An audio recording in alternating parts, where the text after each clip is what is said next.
Meghalaya Cabinet today decided that ad hoc employees working against vacant posts for many years will be regularized. Speaking to the media after the Cabinet meeting, the Chief Minister said, Second decision that was made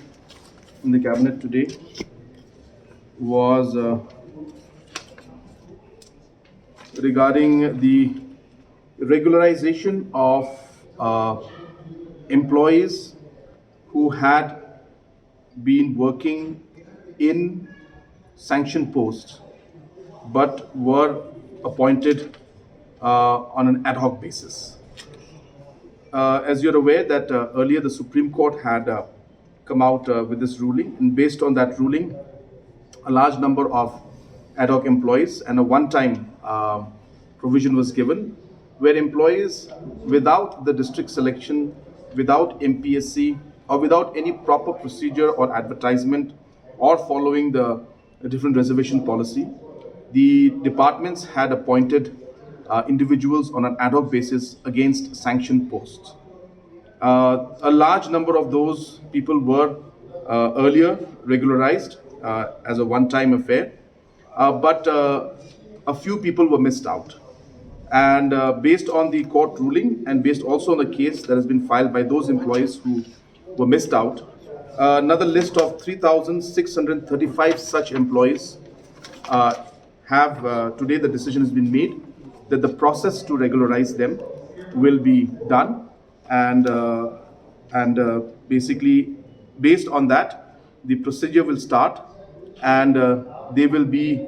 regularized from the date of the notification of their regularization, and after the procedure and process is followed, and also they will be governed by all the rules and regulations that are there that are applicable to other government employees. Employees are employees who have been working from 1997, 98, some even from 1995, but the cutoff date for us is 2007. So we are going to regularize those employees from those with the cutoff date of 2007, and those who have been now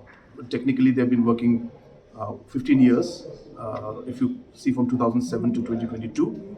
and as I said, they have been working against sanctioned posts. What is very, very important to note that this is not for all casual employees, this is not for all ad hoc employees, or this is not even for temporary appointments. This is for individuals who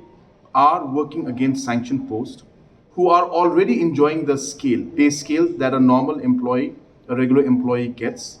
but they are still on ad hoc basis because the process of selection and the selection process was not followed when they were appointed. They were appointed directly as ad hoc basis, but it was against the sanctioned post, and they are receiving scale. And once they regularize, it's not that they're going to get the regular salary, they're already getting the regular salary as it is. So it's a question of just regularizing those posts. So this is very different from many other locations where temporary appointments have been made without sanctioned posts. But what would be